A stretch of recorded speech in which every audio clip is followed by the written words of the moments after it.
want to be healthy or what we're assuming to be healthy, right? And for many, the new year just brings in some new intentions and some new health-related goals. Well, very often, weight loss tops the list of resolutions. And what's the favored vehicle for that? Well, usually it's some restrictive diet plan, some crash diet, some fad diet. But why do you always have to set the same resolution every year? And how can this year be different? Well, I'm here to help you. Okay, my sisters, can we be real for a minute? If diets were the pathway to lasting health, why do we need to have a repeating resolution about it every single year to try the next diet? If a diet was the answer to health, you wouldn't have needed the second one. Let me read a couple of statistics about diets and see if I can't convince you of this. Plenty of research is now showing us that 80 to 95% of all dieters, and I would say that's quite a bigger range than most research. Most research is showing more like 90 to 95%, but we'll go bigger, we'll go broader. Let's say 80 to 95% of all dieters will regain their lost weight, but more than half of those will regain it within the first 2 years. We've also observed that 2/3 of those regain even more weight than they even started with before they dieted. So that's the statistics, and those have been confirmed over and over again for quite some time. Now, I do not say this to discourage you or take away any hope you have of achieving health. Quite the opposite, in fact. What is robbing you of hope in this area are 3 things. 1, a spiritual problem. Having such a strong focus on meeting worldly goals over a focus on your Christian walk, and by the way, I'm speaking first and foremost to myself, not standing in judgment over you here, but that focus that is so strong on meeting the worldly goals of maybe weight loss or achieving some body shape or size, even a strong focus on health above your spiritual walk, that's a problem. Number 2, a belief problem. Now, the belief could be something like, well, if this diet doesn't work, I can't be healthy. I don't know what else I'll do. This is my only hope. Maybe the belief is something like, I have to lose weight to be ... healthy. I have to lose weight to be attractive, respected, loved, accepted. So we have a belief problem oftentimes that leads to this hopelessness that makes us depend on diets and just kind of white knuckle it through them. But third, a practice problem. Now, what I mean by this is dieting is a practice that is a surefire way to a backlash of the opposite goal. In other words, if I want to lose weight through a diet, as we just read, many times we're going to get the backlash of increased weight. If my goal is health, well, research is showing that yo-yo up and down dieting that we do all the time in our weight fluctuations, those have some real health repercussions. So there's usually that backlash when we pick up the practice of dieting. Now, I will be addressing all of these issues and more, many more, in a free live webinar next week. So if you're listening to this when it comes out, know that January 18th, 2024, there's going to be a free live 1-hour webinar called Top 5 Steps to Jumpstart Your Non-Diet Health in 2024.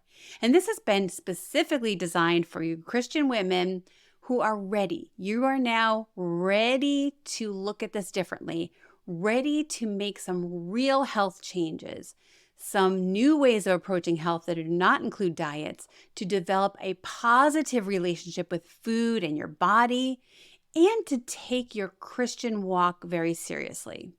Now, you'll find the link to save your seat in the description, so make sure you don't miss it. It will be jam-packed with help for you. So of these 3 problems I mentioned, the spiritual problem, the belief problem, and the practice problem, let me focus on the third one today, the practice problem. Now, when we rely on the practice of going on and off diets, we get caught up in that yo-yo of eating practices that we can't live with. So we give up. We regain the weight most times. We regain even more. And then there's that hopelessness of ever meeting our own health goals ever, right? You just get fed up and you don't know what else to do. But if you're willing to alter your assumptions just a little bit today, I would like to show you a better practice toward achieving health.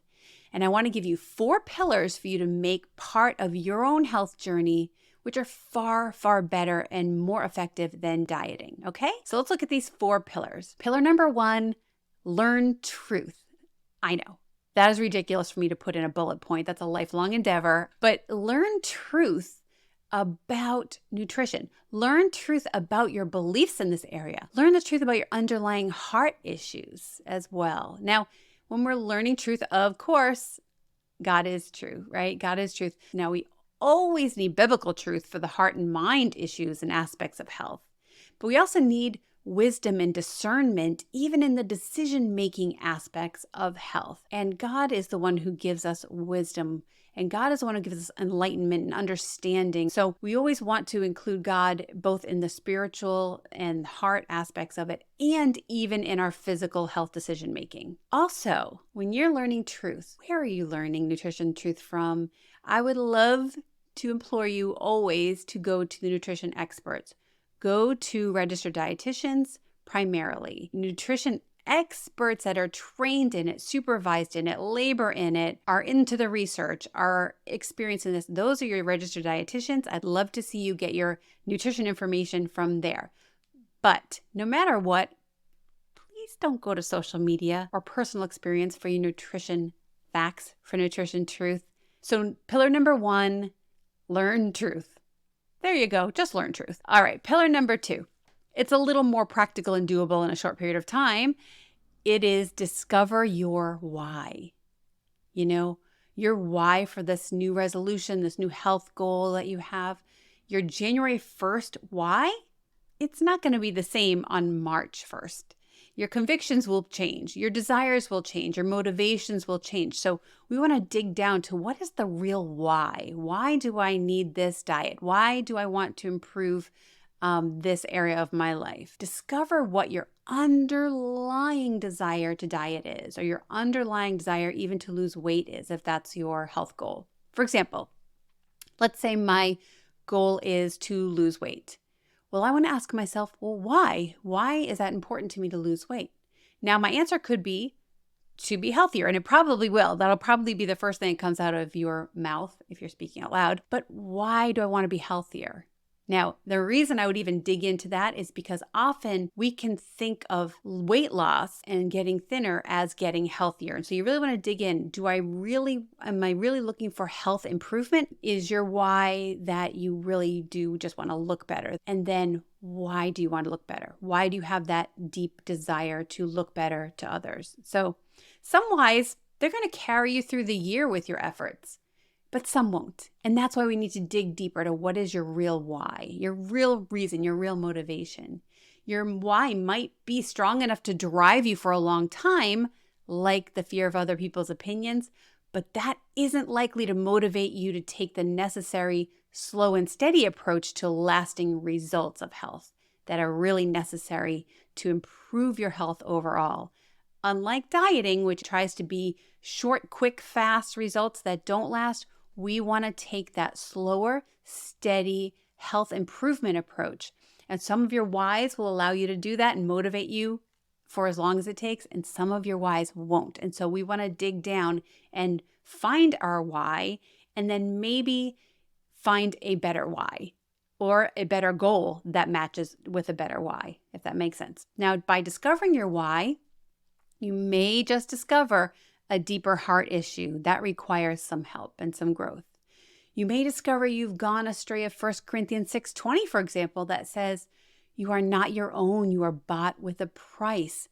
Therefore, glorify God with your body," right? Glorifying God with your body, not being there to glorify myself with the way I appear, not trying to please other people. I am to glorify God with my body. Okay, so that's pillar number 2. And pillar number 3, oh, ladies, we struggle with this so much. We need to replace perfectionism with small steps. I know, that can be scary. If our tendency is to be perfectionistic and we take that into our health endeavors and our health goals, we're gonna quit. Willpower just does not last long enough to withstand a perfectionistic mindset. Perfectionism, all or nothing thinking, black and white thinking, it just sets us up for quitting. A perfectionistic mindset, it says, if I messed up at all, well, forget it. I just blew the entire thing, so I might as well just quit. Never mind. What's the point? A perfectionistic mindset says, if I don't think I can do it perfectly, I'm not even going to start. An even more extreme version of a perfectionistic mindset is, I really can't handle failing in dealing with my health, so I'm not even going to think about it. I'm not even going to address it at all. Perfectionism can be hidden under the guise or cloak of apathy or procrastination. Perfectionism, it has no place in real health. Health and health improvement, it's dynamic. It's fluctuating. It has seasons. It's very fluid. And trial and error, as you learn your own body, as you learn your own proclivities and your mind and your struggles, it's all a part of the health journey.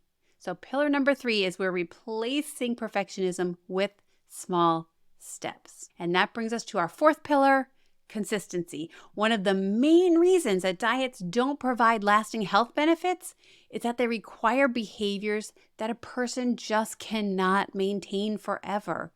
It sweeps the legs out from under it because we can't be consistent with it.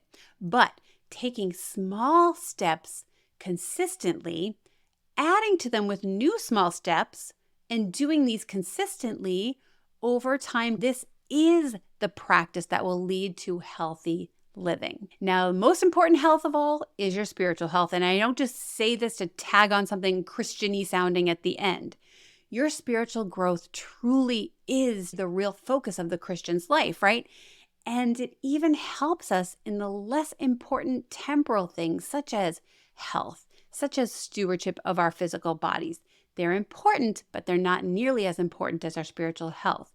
But they can follow it. As John writes to a loved one in 3 John 1:2, "Beloved, I pray that all may go well with you and that you may be in good health as it goes well with your soul." Matthew Henry says about this verse, his good wish for his friend is that his body may prosper and be in health, as well as his soul. Grace and health are 2 rich companions. Grace will improve health. Health will employ grace. So we don't want to ignore our physical health, but we want it to be the fruit of our healthy and fruit-bearing walk with Christ. And by His grace, we can have better practices that improve health over the lifespan, better than depriving unnatural methods like crash diets, fad diets, restrictive food rules. Now remember, if you're a Christian woman and you are ready to get off this diet and weight roller coaster, you are ready to discover a better way to health than dieting, than being on this cycle year after year after year, then make sure to save your seat for that free live webinar that's coming up the end of next week. Top 5 steps to jumpstart your non-diet health in 2024. Use the link in the description below this video to find out all about it and grab your spot. So don't delay. It will be so much fun and I can't wait to see you there. And I will also see you back here next week.